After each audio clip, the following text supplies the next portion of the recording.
नमस्कार दोस्तों, एक मुलाकात कार्यक्रम में आप सभी का स्वागत है। हर बार की तरह इस बार भी हम इस मुलाकात में किसी खास शख्सियत से आपकी मुलाकात कराएंगे। आज हमारे साथ स्टूडियो में श्री प्रवीण मेहता जी हैं, जो डायरेक्टर जनरल हैं आर्मामेंट एंड कॉम्बैट सिस्टम्स के। ये डीआरडीओ का एक अंग है। आईआईटी दिल्ली से इन्होंने स्ट्रक्चरल इंजीनियरिंग की उपाधि ली। साथ में एनआईटी नागपुर से भी इन्होंने पढ़ाई की है। डीआरडीओ के साथ मिलकर अग्नि मिसाइल्स और भारत के मिसाइल टेक्नोलॉजी के क्षेत्र में जो काम हुए हैं, इस पर भी इन्होंने सतत काम किया है। आज हमारे साथ स्टूडियो में हैं और आज उनसे करते हैं हम एक मुलाकात। मेहता जी नमस्कार। नमस्कार। पहले तो एक मुलाकात में स्वागत है आपका। बहुत बहुत धन्यवाद। जब हम सुनते हैं बहुत सारे लोगों के बारे में, जब भी व्यक्ति एक ऊंचाई तक पहुंचता है, कुछ हासिल करता है, तो सफ़र आसान नहीं होता। बहुत सारे चैलेंजेस होते हैं, उतार चढ़ाव होते हैं। आप साइंस के फील्ड में रहे हैं, तो ये कैसा रहा? ये क्या आपका चुनाव था कि भाई आपका पहले से इंक्लिनेशन रहा इस फील्ड में कि मुझे यही करना है, या फिर ये ऐसे ही एक्सीडेंटली हो गया? कैसा रहा आपका सफ़र? बहुत छोटा आंसर दूं तो यह मैं डेस्टिनी कहूँगा। साइंस का स्टूडेंट था और कुछ अलग करने की इच्छा शुरू से थी, और एक डीआरडीओ में ऐसा प्लेटफॉर्म मिला जहां पर आप अगर कोई विजन रखते हैं और वो ऑर्गेनाइजेशन के विजन से मैच करता हो, तो आप उस कार्य को अपनी पूरी कार्य क्षमता के साथ कर सकते हैं और उसके लिए पूरा सपोर्ट आपको ऑर्गेनाइजेशन से मिलता है। तो ऐसा ही कुछ मेरे साथ हुआ। हालांकि जो एंट्री थी वो एक हिसाब से एक्सीडेंटल ही थी। कुछ कहिए कि आशीर्वाद बड़ों का, और कुछ ऐसा योग बना कि मुझे बहुत जो अच्छे अच्छे लोगों के साथ कार्य करने का मौका मिला। उनसे सीखा, आगे बढ़ते गए। दिक्कतें आई, जैसा कि आपने कहा हर फील्ड में आती हैं, पर उसके साथ में दिक्कतों के साथ उनका रास्ता भी निकलता गया। आगे बढ़ते गए। पर मेरा ये मानना है कि आपको अपना श्रम, अपना एफर्ट्स पूरे लगाने होते हैं, पर अगर उसके साथ में ब्लेसिंग्स और दूसरों की, बड़ों की प्रेयर शामिल हो, तो आप अपने मुकाम पे पहुंच जाते हैं। तो आपके फैमिली का सपोर्ट रहा, माता पिता का सपोर्ट रहा इन चीज़ों में? बहुत पूरा आशीर्वाद, सपोर्ट, और उन्हीं की बहुत मतलब कह सकता हूँ कि उनकी प्रेयर, उनका ये मानना कि मैं इस कार्य के लिए सक्षम हूँ, ये मेरे से हो पाएगा, उस टाइप का जो कॉन्फिडेंस बच्चों में रखा, या जो बच्चे हैं, आज बीवी है, बच्चे हैं, उनकी जो शुभेच्छा, मतलब जैसे हम लोग जाते थे लॉन्च के लिए, तो वो लोग प्रेयर करते थे कि अच्छा हो जाए, सक्सेसफुल हो जाए। तो कुछ हर प्रॉब्लम्स आई, बहुत उनका सॉल्यूशन निकला और वो कुछ आगे बढ़ते गए, और इसी प्रकार से आज तक कर रहे हैं काम। आपकी स्टूडेंट लाइफ में ही नहीं, बट जब आप प्रोफेशनली भी काम कर रहे हैं, तो उस टाइम पे भी उनकी ब्लेसिंग्स रही, उस टाइम पे भी उन्होंने सपोर्ट किया है आपको? Shri, I feel one remains to be a student always. It is not that we get degree and you don't remain student. आप हर दिन नया सीखते हो। यहाँ आया हूँ, यहाँ भी बहुत कुछ देखा, बहुत सीखने को मिला। तो जिंदगी है, जब तक चलेगी आप सीखते रहेंगे। तो you are a student, you remain to be student. आप सीखते हैं हर चीज, जब सीखते हैं तो कोशिश ये करते हैं कि जो गलती हुई आपसे वह रिपीट ना हो। रिपीट नहीं होनी एक गलती जरूर माफ होनी चाहिए, पर अगर वही गलती फिर से दोहराई जाए तो उसको बहुत सीरियसली देखना चाहिए, और अगर उसके बाद फिर से हो तो आपको मानना पड़ेगा कि कहीं कुछ बहुत something seriously it is wrong. तो जैसे आपने आईआईटी से मास्टर्स किया और फिर एक गवर्नमेंट सेटअप में आए, डीआरडीओ के साथ आपने काम करना शुरू किया। अक्सर ये कहा जाता है, अक्सर आज भी लोग ये कहते हैं ऐसा, कि गवर्नमेंट मैकेनिज्म्स में, जहाँ पे गवर्नमेंट ऑर्गेनाइजेशंस है, वहाँ पे काम करने का कल्चर कुछ अलग होता है। यूजुअली आप कंट्री के एक प्रीमियर इंस्टीट्यूट से पास आउट होकर निकलते हैं, वहाँ पढ़ाई करते हैं, तो वहाँ पर जो माहौल आपको मिलता है, वहाँ जिस प्रकार के लोगों के साथ आप रहते हैं और जैसी सोच आपकी अलग डेवलप होती है, और गवर्नमेंट सेटअप में जब हम काम करते हैं तो उसमें बहुत बड़ा अंतर लोगों को महसूस होता है। आजकल के युवाओं के परिप्रेक्ष्य में ये सवाल पूछना चाहता हूँ, क्योंकि ये रेलेवेंट है, क्योंकि बहुत सारे लोग प्रीमियर इंस्टीट्यूट से पास आउट हो जाते हैं, निकल जाते हैं और चाहते भी हैं कि वो सेवा करें, बट जब गवर्नमेंट मैकेनिज्म्स में काम करने लगते हैं तो कहीं ना कहीं उनको लगता है कि नहीं भाई हमारा दम घुट रहा है। मैं इसलिए पूछ रहा हूँ क्योंकि मेरे एक दोस्त के साथ ये हुआ है अभी रिसेंटली, और मैं ये सोच रहा था कि ऐसे कैसे होता है कि लोग इस ट्रांजिशन को देख लेते हैं बट कुछ लोगों के लिए मुश्किल हो रहा है। तो उनके लिए आप क्या कहना चाहते हैं? आपका ये सफ़र जो रहा है उसके आधार पर आप कैसे कह सकते हैं कि क्या किया जाना चाहिए? श्री, मेरा ऐसा मानना है, आप जो कह रहे हैं ये कुछ हद तक सही हो सकता है, पर हर जगह हर चीज़ वैसी हो ऐसा ज़रूरी नहीं है। चाहे आप किसी डिपार्टमेंट को ले लें, उसके अंदर आपको हम लोग कहते हैं एक फेमस रूल है 80-20 कि मतलब 20% लोग जो हैं वह काम करते हैं बचे हुए 80 लोगों के लिए, और यह हर जगह फिट होता है। मैं भाग्यशाली रहा कि मुझे एक प्लेटफॉर्म मिला DRDO में काम करने का। उसमें भी मतलब जैसे मिसाइल प्रोजेक्ट से जुड़े और डॉक्टर कलाम जैसे लोगों के साथ कार्य करने का मौका मिला, सीखने का मौका मिला। मैंने बहुत बार देखा कि जो मिसाइल टीम्स वगैरह जो काम करती थी वो कंटिन्यूस 24 आवर्स, 48 आवर्स, 70 आवर्स वहीं सोते थे, वहीं खा लेते थे, वहीं फिर से काम पे लग जाते थे। तो कहाँ कोई, अगर आप उसको देखें गवर्नमेंट सेक्टर के तरीके से देखेंगे तो आपको प्राइवेट सेक्टर में भी वो चीज़ नहीं मिलेगी। और मैं नहीं कहता हूँ कि ये अक्रॉस बोर्ड ट्रू है, बहुत बार ये नहीं भी होगा, बहुत जगह ऐसा नहीं भी होगा, पर मेरे हिसाब से कुछ ऑर्गेनाइजेशंस हैं या कुछ जगह हैं, और अगर आपका विश्वास हो और अगर आप अपने कार्य में विश्वास रखते हैं, आपका गोल निर्धारित हो और आपका जो गोल है वो आपके समक्ष रहे, आप उसे अपने से अलग नहीं होने दें, उसके लिए कंटिन्यूस कार्य करते रहें, तो मुझे विश्वास है कि आप पा लेते हैं। जैसे आप कह रहे थे, जैसे आप मिसाइल टेक्नोलॉजी के बारे में बात कर रहे थे, डॉक्टर कलाम को father of Indian missile technology कहा जाता है। वो भी यहाँ पर ब्रह्मा कुमारीज में बहुत बार आए, प्रेसिडेंट बनने से पहले, प्रेसिडेंट बनने के बाद भी काफ़ी अच्छा उनका आना जाना रहा। उनके जज्बे को देख के हर कोई उन्हें सलाम कहता है कि ऐसे व्यक्ति ढूंढने से भी नहीं मिलते। नेचुरली आपने उनके साथ काम किया, बट अग्नि मिसाइल्स की टीम पर भी आपने काम किया है, और जितना हम न्यूज़पेपर में सक्सेसेस के बारे में पढ़ते हैं उतना ही जब फेलियर्स होते हैं तो उतना ही कटाक्ष झेलने को पड़ता है। आपके भी बहुत सारे चैलेंजेस आए होंगे लाइफ में, आपने उतार चढ़ाव देखे, और DRDO जैसे बड़े ऑर्गेनाइजेशन में काम करते हुए भी बहुत सारे चैलेंजेस सामने आए होंगे।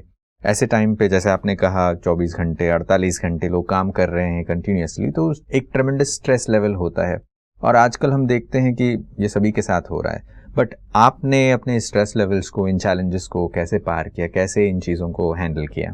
जो काम करने वाला बंदा है उसको अगर आप बोल दें कि आप जो है एक रूम में बैठ जाइए, ये टेबल कुर्सी है और आपको कुछ काम नहीं करना है, आप सुबह टाइम से आइए, टाइम से जाइए और आपको कुछ नहीं करना है, मेरे साथ से यह पनिशमेंट बहुत बड़ा होगा वनिस्पत इसके कि उसके आप जो है 24 घंटे 48 घंटे काम कराएं। May be he will be more tense, he will have more stress in the first case than the second case.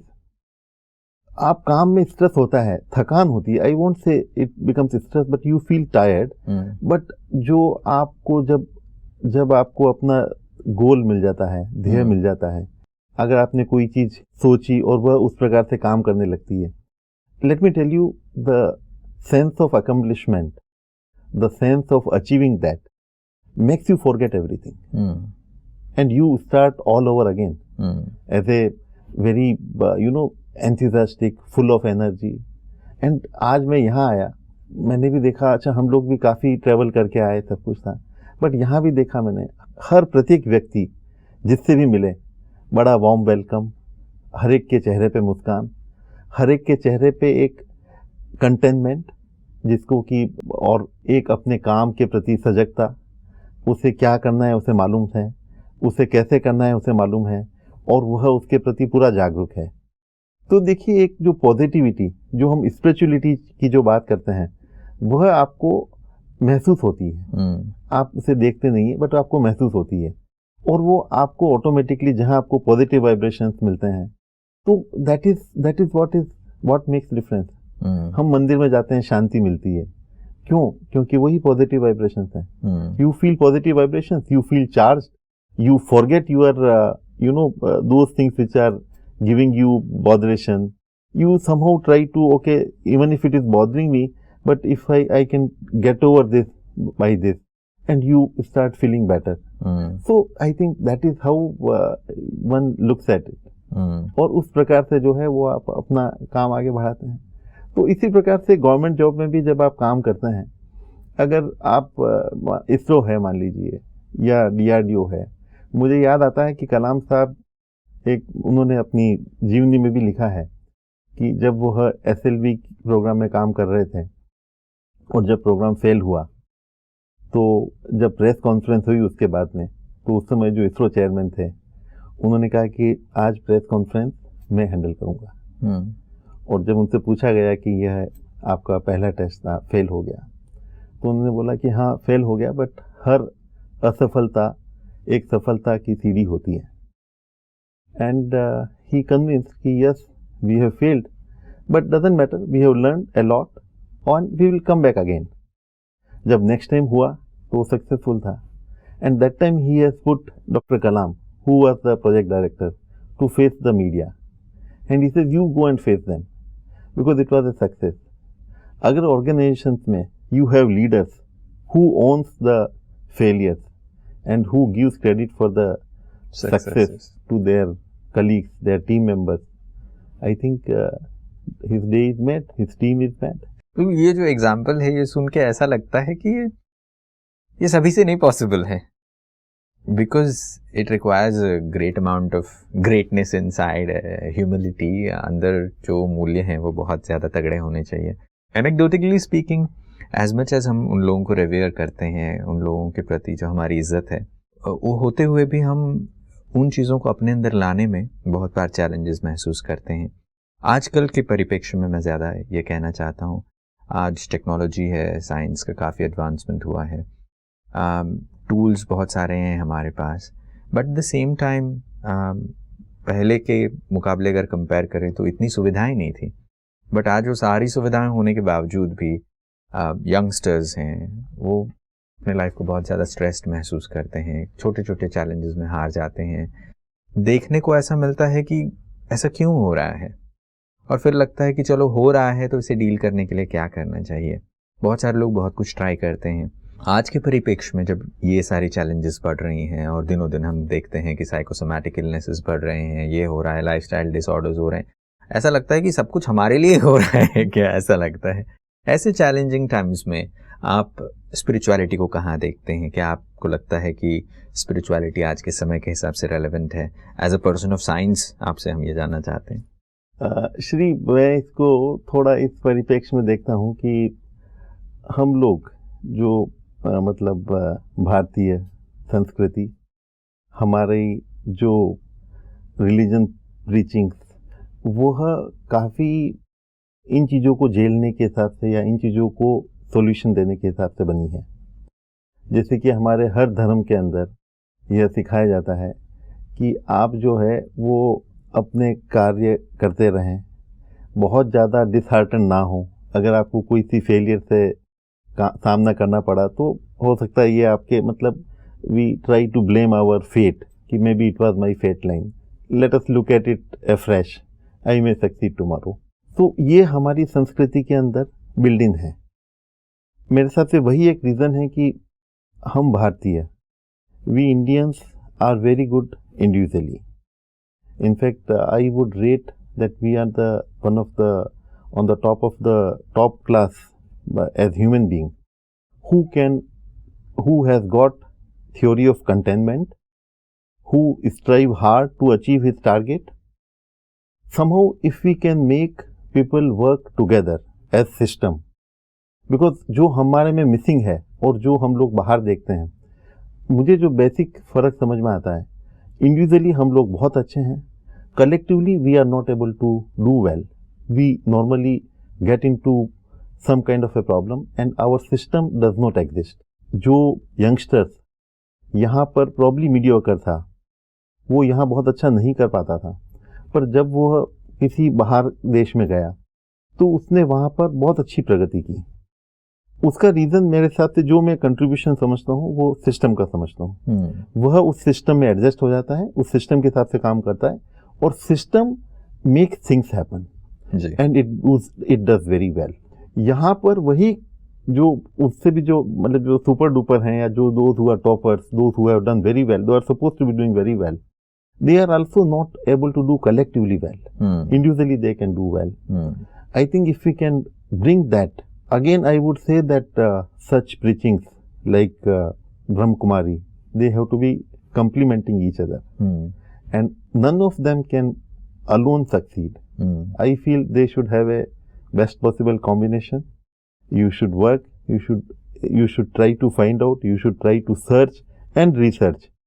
But when you put your goal, if you have prayers into it, मैंने आज अपनी talk में भी यही बोला था कि अगर हम उसमें अपनी प्रार्थनाएं हों, उसमें प्रेयर्स हों, तो जो हमारे काम करने का तरीका बदल जाता है, हम अपनी क्षमता से ज़्यादा उसके अंदर कंट्रीब्यूट कर पाते हैं और शायद ऐसे भी जो अननोन सोर्स जिससे हमको उम्मीद नहीं होती कि वो हमको हेल्प करेंगे, उनकी भी हेल्प और ब्लेसिंग्स हमको मिलती हैं और हम अपने कार्य को पूर्ण कर पाने में सक्षम हो पाते हैं और अच्छे से इन्फैक्ट कर पाते हैं। आप खैर ब्रह्मा कुमारीज के हेडक्वार्टर में आए हैं, यहाँ पर आपने बहुत सारे लोगों से मिले, कैंपसेस देखे, यहाँ के वातावरण में रहने का मौका मिला। आप क्या महसूस करते हैं, ये क्या चीज़ें आपको यहाँ अच्छी लगी? I was wondering how to comprehend how to मैंने अपने टॉक में भी जो अभी थोड़ी देर पहले दी थी वहाँ भी यही बोला कि मैंने जो पाया, जो मुझे यहाँ दिखाया गया, all walks of life, there has been a very considered efforts, whether it is education, whether it is cleanliness, whether it is societal missions, whether it is medical, every field, there has been a very, very considered efforts, a very logical way of going about it, very logical way to explain, even what मैं आपसे जो अभी बात कर रहा था, जो आज मैंने गेम्स यहाँ देखे, उन गेम्स के माध्यम से, अब गेम्स में क्या था, आप उसको लॉजिक से उस स्पिरिचुअलिटी के कॉन्सेप्ट को एक्सप्लेन करने की कोशिश कर रहे हो। तो यही चीज़, तो मैंने जो वो सारी चीज़ें देखी तो मुझे लगा कि ये एक ऐसी जगह है जहाँ पे हर उस चीज़ का जिसका सोसाइटी से, मानवता से, मानव या सोल से संबंध है, उन सभी पर कार्य हो रहा है और उसको बड़े इनोवेटिव तरीके से, जिससे कि वह चीज़ ज़्यादा लोगों को अपील करे, ज़्यादा लोगों को समझ में आए, उस प्रकार से उन पे काम हो रहा है। तो मेरे हिसाब से ये अपना आप में एक बड़ा अनूठा प्रयोग है और मुझे यह कहते हुए मतलब बड़ा अच्छा लग रहा है कि इस प्रकार का काम यहाँ हो रहा है और मेरा ऐसा मानना है कि हमारे देश में जितनी जो हमारी इतनी प्राचीन संस्कृति है, हमारे विचार, हमारा सोचने का तरीका, हमारे अलग अलग जो धारणाएं हैं, उन सभी में हम लोग कहीं न कहीं एक दूसरे से, चाहे वो धर्म की धारणाएं हो या किसी प्रकार की धारणाएं या कोई बिलीफ्स हो, उसमें एक दूसरे से कनेक्ट कर जाते हैं और वही करते हुए हम लोग जो है अपने, और जैसा कि विश्व बंधुत्व की बात भारत में चालू हुई, भारत ने शुरू से पूरे विश्व को एक फैमिली समझा और जैसा कि आज बताया गया है कि हम लोग विश्व बंधुत्व की बात करते हैं, वो लोग ग्लोब को एज ए मार्केट देखते हैं कि जो है इस कंट्री का क्या, what is my market worth here. यह चीज़ जो है हमारे अंदर, शायद हमारे जो, चाहे आप कह लें कि हमारे डीएनए के अंदर है या जो हमारा जो अपब्रिंगिंग है उसके अंदर है, तो यह चीज़ हम लोग बच्चों को जब वो पैदा होता है घर में, जो उसको जो संस्कार मिलते हैं, जब वो धीरे धीरे बड़ा होता है, वह यही चीज़ें देखते हुए बड़ा होता है, यही चीज़ें उसे सिखाई जाती हैं। जब वो अपने माँ की गर्भ में होता है तब से वह सीखना चालू करता है।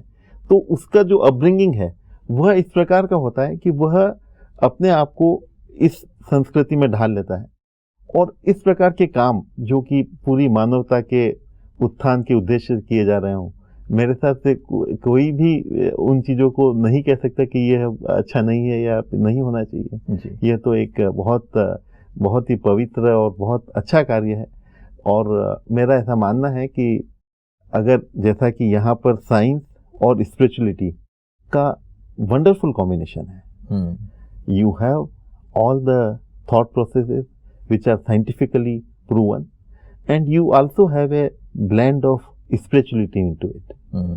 If they complement each other, naturally you can excel in everything, whatever you attempt. जिस विषय पर हम चर्चा कर रहे थे कि साइंस एंड स्पिरिचुअलिटी के कॉम्प्लीमेंट्री होने के बारे में, यहाँ एक एग्जाम्पल अगर आपको देखने को मिला तो इससे बढ़िया और क्या बात हो सकती है। मेहता जी, वैसे तो वक्त ये कहता है कि मैं आपसे अलविदा कहूँ, मगर जाने से पहले जो हमारे साथी टीवी पर आपको देख रहे हैं, अगर आप उनको कुछ मैसेज देना चाहते हैं, कोई ऐसा संदेश देना चाहते हैं जो आपने यहाँ से सीखा हो, या फिर आप अपने लाइफ से कुछ कहना चाहते हैं, तो वो क्या बात होगी? हम लोग ये कोशिश करें कि हम अपना इंडिविजुअल एक्सीलेंस के साथ में अपना सिस्टम, अपने कलीग्स, अपनी सोसाइटी, उनके अपलिफ्टमेंट के लिए उसको किस प्रकार से हम इतना बलिष्ठ बना सकें, चाहे इंडिविजुअल फेल हो जाए, सिस्टम फेल ना हो। अगर हम वह चीज़ हमारे देश के अंदर ला पाएँ और पूरा विश्वास रखें कि जब हम लोग इतने धनी लोग हैं, धनी मेरा कहने का मतलब कि we are so rich in our culture, in our culture, education और आवर रिच हेरिटेज।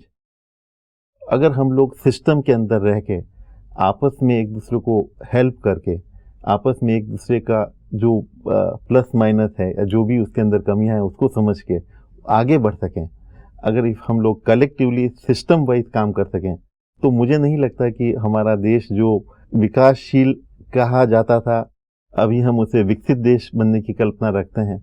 तो मुझे कोई डाउट नहीं है कि जो भारत एक कभी वर्ल्ड के अंदर पूरी दुनिया का एक लीडर था, जहाँ पे कि आज भी दुनिया उसको एक लीडर की दृष्टि से देखती है, उस पोजीशन को पाने में या कभी विकसित देश कहलाने में कि यह एक बहुत पावरफुल कंट्री बनेगा, अपने ही देश का नहीं बल्कि पूरी दुनिया का मार्गदर्शन कर पाएगा, वह चीज़ नहीं हो पाए।